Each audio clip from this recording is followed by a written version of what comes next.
오늘은 1월 20일 요한복음 6장 22절부터 40절입니다. 24절 말씀 읽어볼게요.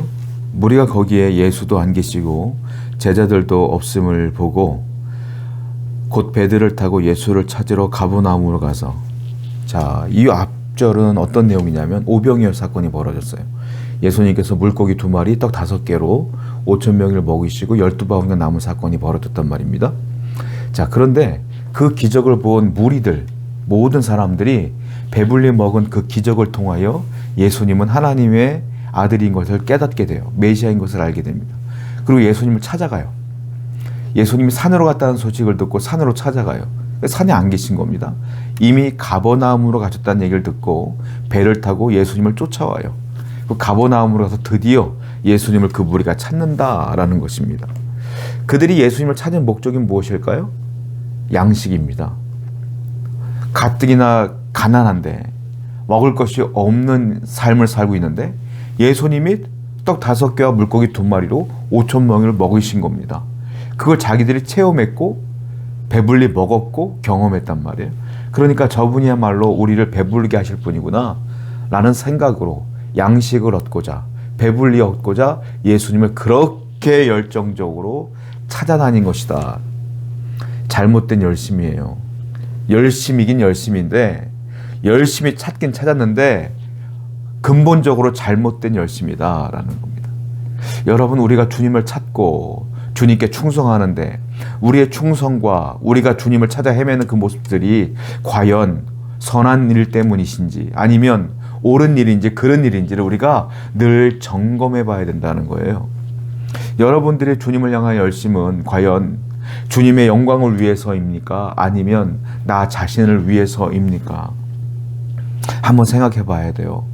우리의 열심이 잘못됐다면 돌이키고 다시 주님의 영광을 위하여 살아가는 여러분 되어야 될 줄로 믿습니다. 27절이 썩을 양식을 위하여 일하지 말고 영생하도록 있는 양식을 위하여 하라. 이 양식은 인자가 너희에게 주리니 인자는 아버지 하나님께로 인치신 자니라.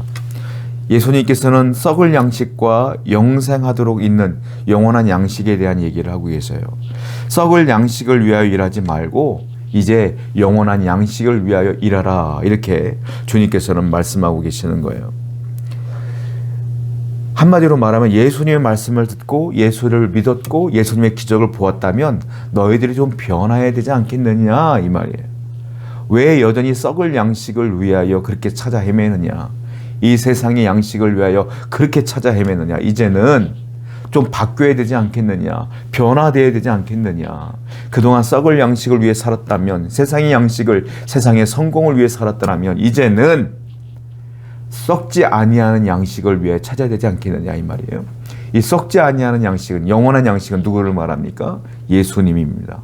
즉 예수님을 찾고 예수님께 헌신하며 예수를 믿으며 예수를 위해 살아야 되지 않겠느냐. 그래야 너희들의 생명이 있지 않겠느냐라는 거예요. 한마디로 말하면 이건 무슨 말이냐면 예수님의 말씀을 들었으면, 예수님의 기적을 보았으면, 예수님과 함께 했으면 뭐가 있어야 된다? 대전환이 있어야 된다.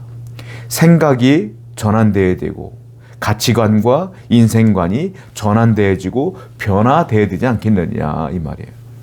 여러분들은 예수를 믿고 신앙인이 되어서 성도가 되어서 어떤 변화를 입었습니까?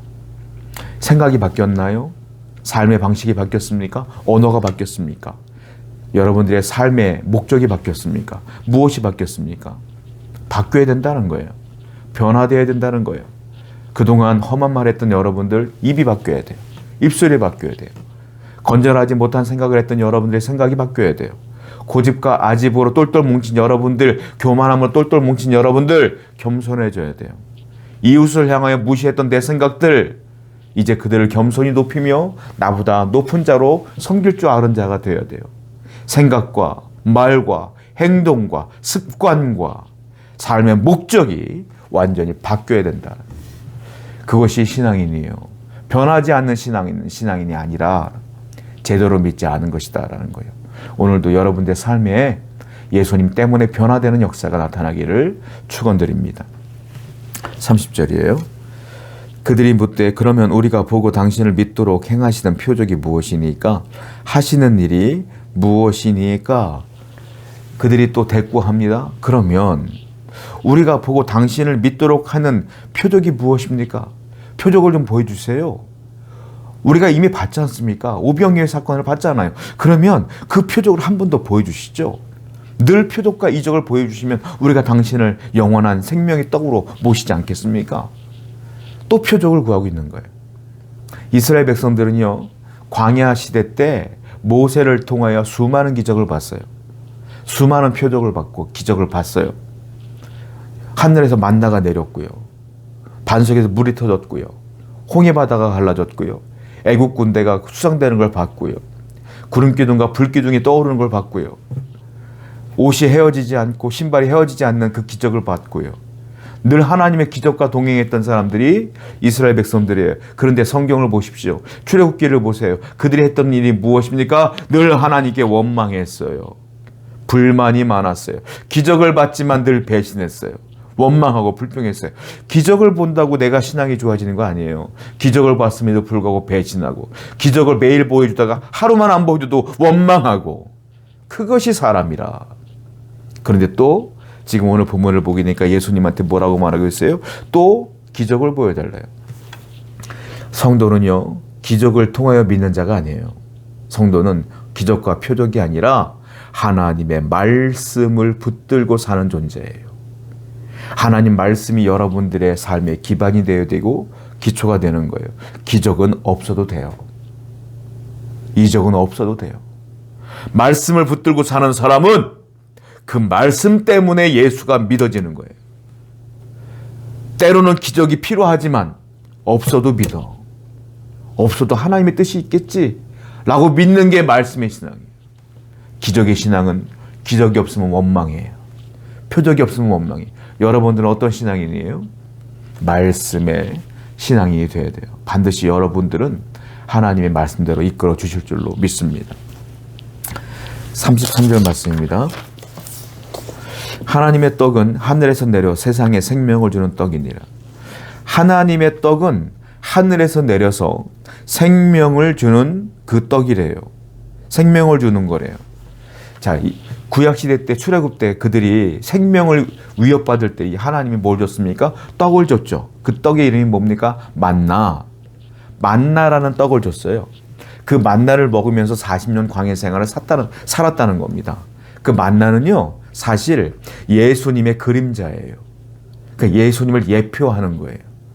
만나를 먹음으로 그들의 생명이 유지되는 것처럼 그 만나는 세상에서 나는 게 아니에요. 하늘에서 내려온 떡이에요.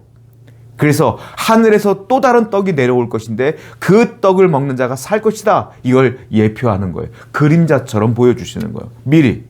그 만나가 실체로 내려오셨어요. 그분이 누구냐? 예수 그리스도.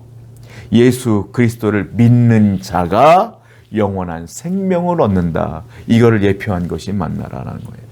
그러면 오늘날 우리에게 생명의 떡이 되신 예수님을 믿어야만 우리가 영생하는 구원을 얻는다. 이거는 갑작스럽게 이루어진 사건이 아니라 이미 하나님께서 철저하게 구약 때부터 계획했던 엄청난 사건이고 그 계획의 완성을 예수님이 이루신 것이며 이제 그 완성은 다 끝났어. 계획도 끝났어. 이제 할 일은 뭐예요? 내가 예수를 믿는 것뿐이에요. 그분을 영접하는 것뿐이에요. 여러분 주님을 끝까지 붙들고 그 생명의 떡이신 예수님을 통하여 영생을 얻는 여러분 되기를 축원드립니다. 기도하겠어요. 하나님 아버지 감사합니다. 기적과 표적을 구하는 어리석음이 아니라 말씀을 붙들고 사는 신앙이 되게 하시고 우리의 열심이 그릇된 열심이 아니라 주님의 영광을 위한 열심이 되게 하여 주시옵소서. 예수님의 이름으로 기도드렸습니다. 아멘.